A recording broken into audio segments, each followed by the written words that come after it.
Yoga has been practiced for more than 5,000 years, an ancient tradition that aims to unite the body, mind, and spirit. Well, there is a technique that is being used to heal people going through traumatic experiences. We want to welcome Susi, yoga therapist and founder of Functional Synergy, with more on something called Yoga Nidra. Thank you so much for joining us. Thank you. Thank you. So what exactly is the difference between sort of your conventional yoga practice and Yoga Nidra? So Yoga Nidra is, you can think of it like yoga sleep. And so it's mostly done on your back or in a comfortable, seated, cozy position.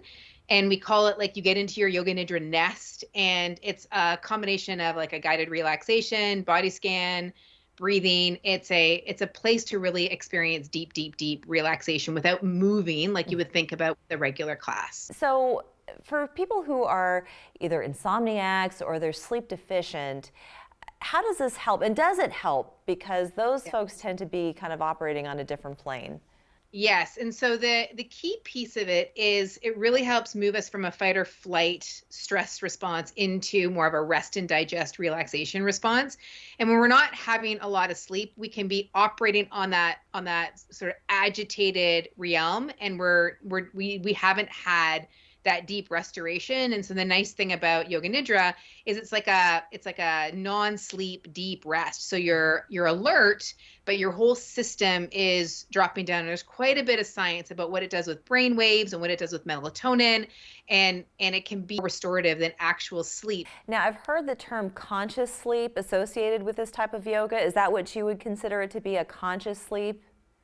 Yes, because the idea is we're not falling asleep. We're staying, the intent behind the practice is that we're staying alert and we're staying engaged while the body settles and really restores.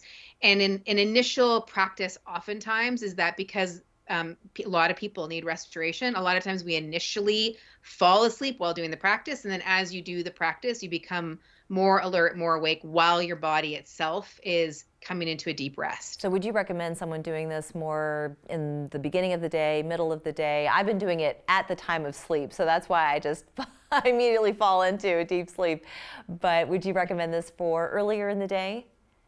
It really depends. Like, I'm one of these people that if it works, do it when it works. And so for some people, like doing it in the morning, if you're waking agitated or a little groggy, it can help settle out and even out your how you feel in that groggy. Like, the grogginess can fade.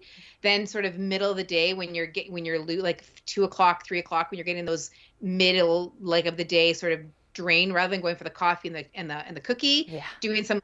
This can really settle your system, and then at the end of the day, it can also prepare you for sleep. So really, where you need it is where it can be useful. Let's talk a bit about how it heals with trauma. There's so many different types of trauma. There's people who have post-traumatic stress disorders and other things that cause all kinds of issues throughout the day. How does this type of yoga help heal those people going through a traumatic experience?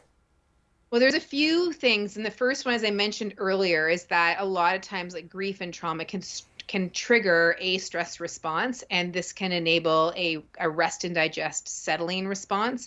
It can also, grief and trauma can also get the part of the brain called the amygdala, the emotional center, to get overactivated.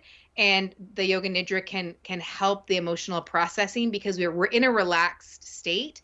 And that can settle out brain waves, that can increase melatonin. Do you recommend someone doing this along with a guide, or can people do it on themselves, by themselves?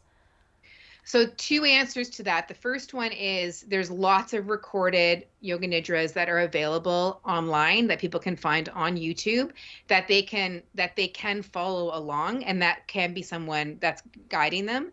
And then if they're finding that as they relax, they need a little bit more support, then they can do it more as not listening to a recording, but as someone, like, with them. Yes. Real time. Yeah. Okay. And how do people find out more information about functional synergy and the work that you do? So they can find me over at functionalsynergy.com. They can read more about what I'm up to and how they can get more Yoga Nidra. Wonderful. Thank you so much, Susi. Really appreciate you joining us today. Thank you. We're back after this.